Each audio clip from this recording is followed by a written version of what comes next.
Kolam pembesaran utama ini sudah berusia sekitar 10 tahun ya, sehingga rapuh ya di dindingnya serta mengalami kebocoran dan rembes. Kemudian langsung saja saya perbaikin dan lihat bagaimana dia bisa berubah secantik ini. Bagaimana triknya? Jangan lama-lama, yuk cekidot sahabat.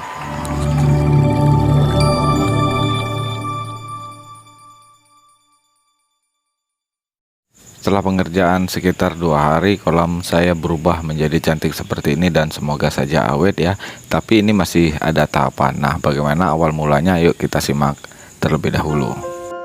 Kolam saya ini mengalami kebocoran yang setiap hari semakin deras, sehingga saya harus mengisi air. Hal ini sebelumnya saya tidak mengetahui dari mana sumbernya, tapi setiap hari melihat air yang menyusut ini rasanya pusing sekali. Nah, perbaikan yang terus saya lakukan ternyata tidak membuahkan hasil.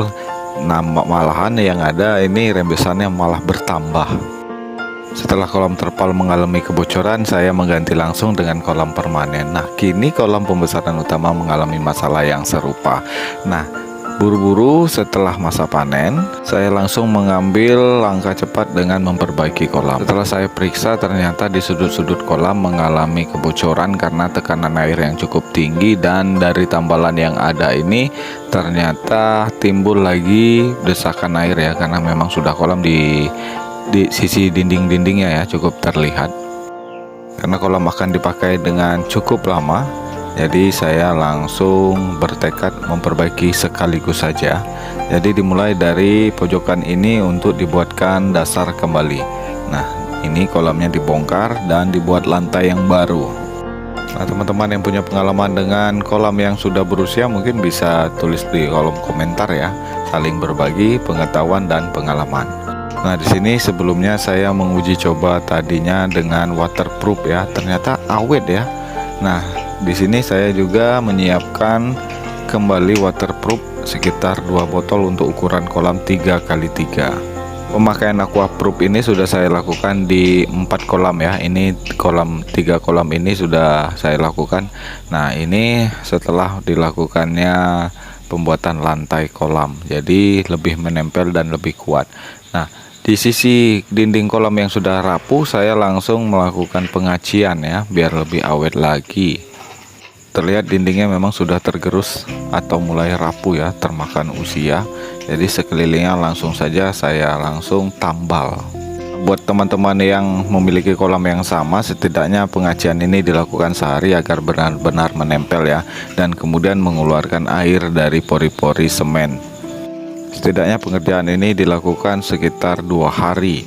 Untuk kolam yang langsung terpapar matahari mungkin bisa langsung dipercepat ya waktunya, karena pengeringan juga akan lebih baik, termasuk dengan keluarnya air dari pori-pori semen itu. Nah, kembali kepada kalian, bagaimana situasi di kolam kalian, mungkin penanganannya akan berbeda ya. Yang itu. Terus kalau misalnya tidak ditambal, habis plesteran, jadi bocor. Setelah pengacian ini atau penambalan ini tadi, saya langsung mempersiapkan cat aquaproof ya, agar lebih awet lagi dan menempel atau melindungi semen tersebut. Setelah semen benar-benar kering ya, kemudian kita mengecat kolam di dinding-dindingnya. Sebagai tips, di sini pengecatan ini dilakukan setidaknya 1x24 jam agar benar-benar kuat. Karena cat ini bukan cat biasa, dia akan mengeras dan melindungi semen tersebut. Jadi untuk tahap 1 yang memang tipis tidak masalah, tapi kita akan melakukan pengecatan di tahap kedua yang lebih tebal lagi. Jadi benar-benar terlindungi. Itu pun dengan pengecatan tahap 2, itu pengeringan dengan waktu yang sama. Nah, ini di sini kolam saya terpapar matahari langsung, tapi tetap saja saya lakukan pengeringan 1x24 jam. Hal ini kalau memang langsung ya di lapisan pertama dengan ditempel dengan lapisan kedua, itu akan rugi sekali rasanya karena lemnya tidak merekat dengan baik. Tapi itu sebagai saran saja, mungkin teman-teman lain sudah ada yang mencoba. Nah, ini guys sudah hasilnya. Ini masih tahap pertama, jadi saya biarkan dulu terpapar matahari. Ini saat sore saya ambil, sehingga besok pagi bisa saya cat lagi untuk lapisan kedua. Nah, tulis pengalaman dan komentarmu, jangan lupa like dan subscribe ya guys.